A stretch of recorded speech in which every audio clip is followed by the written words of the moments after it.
दोस्तों, क्रिकेट में जब कोई खिलाड़ी शतक लगाता है तो यह उसके लिए एक बहुत ही बड़ी उपलब्धि मानी जाती है और सभी लोग उसके सम्मान में तालियां बजाते हैं। लेकिन अभी हाल ही में हमारे भारत के अंदर एक और शतक लगाया गया है, लेकिन उसके लिए किसी ने तालियां नहीं बजाई। जी हाँ, दरअसल हम बात कर रहे हैं भारत के अंदर पेट्रोल के बढ़ते कीमतों की, जिसने इतिहास में पहली बार 100 रुपए के आंकड़े को छुआ है। पर दोस्तों, सवाल यह है कि इंटरनेशनल मार्केट में क्रूड ऑयल यानी कि कच्चे तेल की कीमत घटने के बावजूद भारत में ये पेट्रोल की कीमत आसमान कैसे छूने लगी। अगर आप भी इन सवालों का जवाब खोज रहे हैं तो इस वीडियो के साथ बने रहिए। और हाँ, वीडियो के अंदर हम कुछ ऐसे देशों के बारे में भी बताएंगे जहाँ पर पेट्रोल की कीमतें हमारे यहाँ बिकने वाले चॉकलेट से भी कहीं ज़्यादा कम है। तो दोस्तों, भारत या फिर किसी भी देश के अंदर पेट्रोल की कीमत क्रूड ऑयल यानी कि कच्चे तेल की कीमत के ऊपर निर्भर करती है।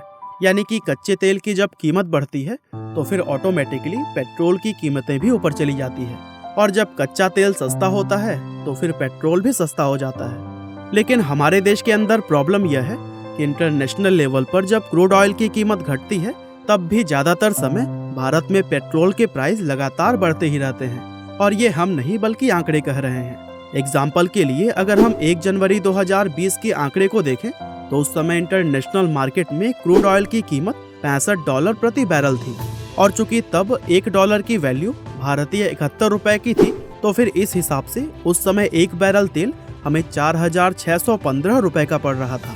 वैसे आपकी जानकारी के लिए हम बता दें कि एक बैरल में 159 लीटर होते हैं, यानी कि अगर इसका हिसाब लगाया जाए तो 1 जनवरी 2020 में हमें 1 लीटर कच्चा तेल 29 रुपए के आसपास मिल रहा था, और उस टाइम हमारे देश में 1 लीटर तेल की कीमत 72 से 73 रुपए के बीच में हुआ करती थी।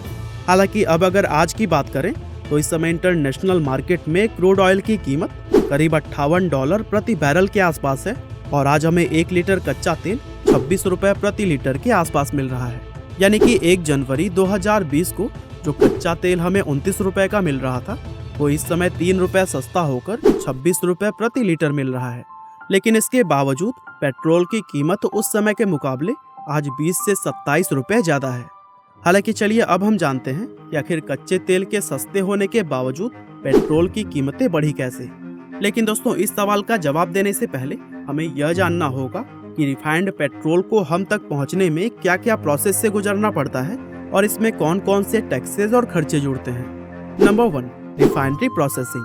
दोस्तों, जो कच्चा तेल हम इंटरनेशनल मार्केट में खरीदते हैं वह सीधा यूज करने के लायक नहीं होता है। सबसे पहले तो उसे रिफाइनरी प्रोसेस से गुजरना पड़ता है, और इस प्रोसेसिंग का खर्चा 3 रुपए 84 पैसे प्रति लीटर के आसपास है, जो कि कच्चे तेल की कीमत में सीधा सीधा जुड़ जाता है। Number 2, excise duty.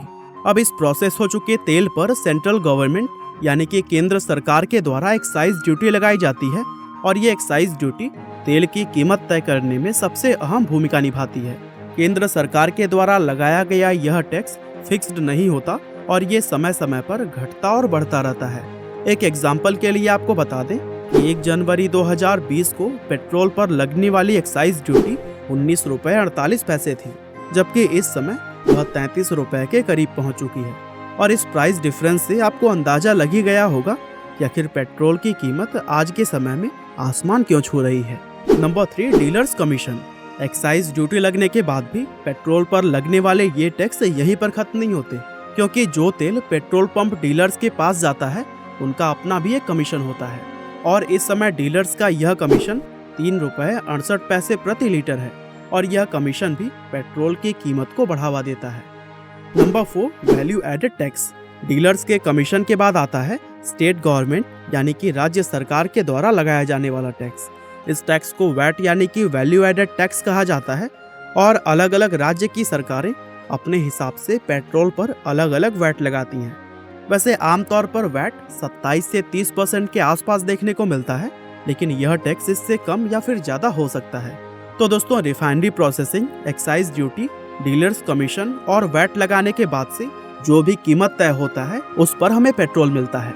हालांकि दोस्तों, भारत के अंदर हो यह रहा है कि जब क्रूड ऑयल का प्राइस बढ़ता है तो हमें पेट्रोल महंगे दामों पर मिलता है, लेकिन जब कच्चे तेल का प्राइस कम होता है तो फिर गवर्नमेंट अपना टैक्स बढ़ा देती है, जिसकी वजह से क्रूड ऑयल सस्ता होने पर भी हमें पेट्रोल महंगा ही मिलता है। यानी कि पेट्रोल की जो सही कीमत होनी चाहिए उससे कहीं ज़्यादा पैसा हम आम लोगों से वसूला जाता है। और दोस्तों, आप लोगों को यह बात जानकर काफ़ी हैरानी होगी कि हमारे पड़ोसी देशों में पेट्रोल की कीमत हमारे देश से कहीं ज़्यादा कम है। उदाहरण के तौर पर पाकिस्तान में पेट्रोल की कीमत 51 रुपये, श्रीलंका में 60 रुपये और यहाँ तक कि नेपाल में भी 70 रुपये प्रति लीटर के आसपास है। ऐसे में हर इंसान के मन में यह सवाल आता है कि अगर इन देशों में पेट्रोल सस्ता हो सकता है तो हमारे देश में क्यों नहीं। हालांकि दोस्तों, चलिए अब हम यह जानने की कोशिश करते हैं कि सरकार आखिर पेट्रोल की कीमत को इतना ज़्यादा बढ़ा क्यों रही है। हालांकि इसका सटीक जवाब तो किसी के पास भी नहीं है, लेकिन अनुमान यह है कि भारत में कोविड आने के बाद जब लॉकडाउन लगाया गया था तब सभी तरह के काम धंधे पूरी तरह से बंद हो गए थे और काम बंद हो जाने की वजह से सरकार का जो टैक्स कलेक्शन होता है वो बिल्कुल ना के बराबर हो गया था, जिसकी वजह से सरकारी खजाने काफ़ी हद तक खाली हो गए थे।